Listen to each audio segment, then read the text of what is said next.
இயேசு கிறிஸ்துவில் பிரியமான உறவுகளை இன்றைய நாளில் நாம் ஆண்டவர் இயேசு கிறிஸ்துவனுடைய பிறப்பு அறிவிப்பு பெருவிழாவை ஆழமாக சிந்திக்க இருக்கிறோம். எனவே வானதூதர் இன்று அன்னை மரியாளிடம் சந்தித்து அருள் நிறைந்த மரியே வாழ்க என சொல்லப்படுகிறது. அருள் நிறைந்த என்றால் என்ன என்பதை நாம் பார்க்க வேண்டும். நாம் உடலும் மனமும் என்று இரண்டு பகுதிகள் உண்டு. இந்த உடலை அலங்கரிப்பதில் நாம் அதிக நேரங்கள் செலவழிக்கிறோம். ஆனால் அகமனதை நாம் தூய்மைப்படுத்த, பலப்படுத்த, திடப்படுத்த நாம் செலவழிப்பது இல்லை. இன்று புறத்திற்கு நாம் கொடுக்கக்கூடிய முக்கியத்துவத்தை அகத்திற்கும் கொடுக்க வேண்டும். ஏனென்றால் அருள் நிறைந்தவர் என்பது எதனுடைய பொருள் என்றால் உள்ளமும் உடலும் சேர்ந்து முழுமையாக பெற்றதனால் அவர் அருள் நிறைந்தவர் என சொல்லப்படுகிறது.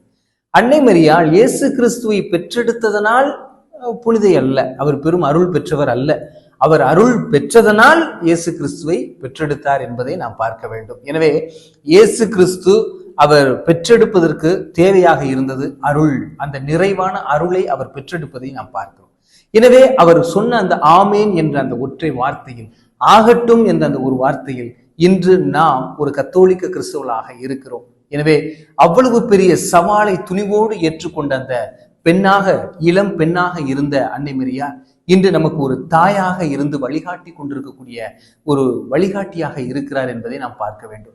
நம்முடைய நிலை எந்த இடத்தில் இருக்கிறது என்பதை பார்க்க வேண்டும். நான் இன்று கத்தோலிக்க கிறிஸ்தவர்களாகிய நாம் ஒவ்வொரு நாளும் திருப்பலியில் ஆண்டவர் இயேசு கிறிஸ்துவை கரங்களிலே ஏந்துகிறோம்.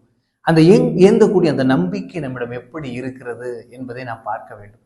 நம்முடைய நம்பிக்கை இன்னும் ஆழமாக விதைக்க வேண்டும். நம்முடைய அந்த நற்கருணைகள் உள்ளே செல்லும் போது ஆண்டவர் இயேசு கிறிஸ்து நமக்குள் ஒரு உருவாக்குகிறார். அது ஒரு விதையாக மாறுகிறது என்பதை நாம் பார்க்க வேண்டும். எனவே அன்னை மரியாளை போல நாமும் துணிவு கொண்டவர்களாக இருக்க வேண்டும்.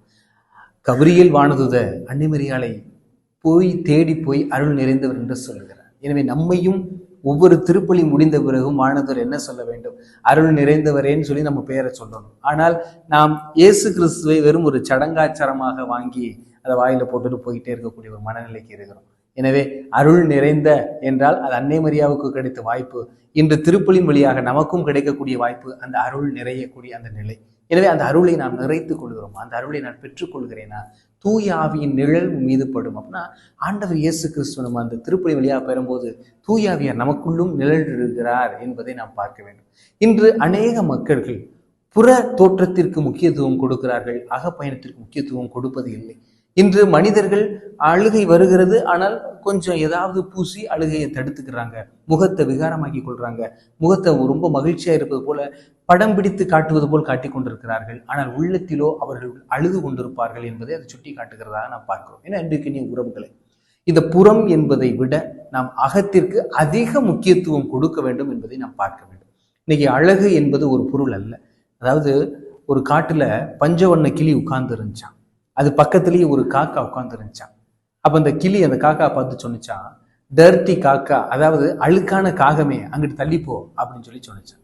அப்ப காகம் சொன்னிச்சான், ஏன் இப்படி சொல்ற? என்னைய படைக்கும் போது ஒருவேளை கரண்ட் இல்லாம போயிருக்கலாம், அதனாலதான் கடவுள் கருப்பா படைச்சிருக்காரு அப்படின்னு சொல்லி சொன்னிச்சான் காக்கா. இப்படி ரெண்டு பேரும் பேசிக்கிட்டே இருக்கும்போது திடீர்னு ஒரு வேடன் வந்து அந்த பஞ்சவண்ண கிளியை அப்படியே பிடிச்சி கூண்டுக்குள்ள அடைச்சு வீட்டுக்குள்ள கொண்டு போயிட்டார். அப்ப காகம் பார்த்தது, சார் நம்மளோட மும்பிட்டு நேரம் பேசிக்கிட்டு இருந்தது, இப்போ எங்கே கொண்டுட்டு போறான்னு பின்னாடியே போய் பார்க்க போகுது. அப்போ அது பின்னாடியே போகுது. அந்த கிளியை வச்சுட்டு அவங்க வெள்ளைப்பூடை எடுத்து அதை நெருப்புல சுட்டு அப்படியே கிளியினுடைய நாக்கில் போட்டு தேய்க்கிறாங்க. எதுக்குன்னா நம்முடைய மொழியை பேசுவதற்காக. அந்த கிளிப்புள்ள வந்து பேசும், அந்த நாக்கை பழக்க வேண்டும் என்பது பேசுவதற்காக அவர்கள் நாக்கில் சூடு வச்சுக்கிட்டு இருக்காங்க. இதை பார்த்த காகம், ஆத்தாடி என்னமா சூடு வைக்கிறாங்க அப்படின்னு சொல்லிட்டு பயந்துட்டு ஓடியாந்துச்சு. அப்ப இந்த வேடனுடைய தந்தை இறந்திருப்பார்ல, அவதனுடைய நினைவாக அந்த வேனுடைய மனைவி காகத்திற்கு சோறு வைக்க வேண்டும். அப்ப அந்த வேனுடைய மனைவி கா கா கா என்று கத்தி கொண்டு காகத்தை அழைத்து அதுக்கு சோறு வச்சுச்சு. அப்ப காக்கா வேம வந்து அந்த சோறையும் பார்க்குது, அந்த கிளியையும் பார்க்குது, அந்த சோறையும் பார்க்குது, அந்த கிளியையும் பார்க்குது. அப்ப கிளியை பார்த்து காக்கா சொன்னிச்சான், பாத்தியா, அவன் பாஷையை பேசுறதுக்காக உனக்கு சூடு வைக்கிறான், என் பாஷையில பேசி எனக்கு சோறு வைக்கிறான். இப்ப கடவுளுடைய படைப்பில் எது சிறந்தது என்பதை புரிஞ்சுக்கிட்டியா? அழகு என்னைக்குமே ஆபத்தில் தான் போய் முடியும் என்பதை சுட்டி காட்டக்கூடியதாக இருக்கு. எனவே புறத்தோற்றம் அழகாக இருக்கலாம், அகத்திலே அது வேறு மாதிரியாக இருக்கலாம். எனவே அன்பிற்கினிய உறவுகளே, நாம் அகத்திற்கு முக்கியத்துவம் கொடுப்போம், ஆண்டவருடைய அருளை பெறுவோம்.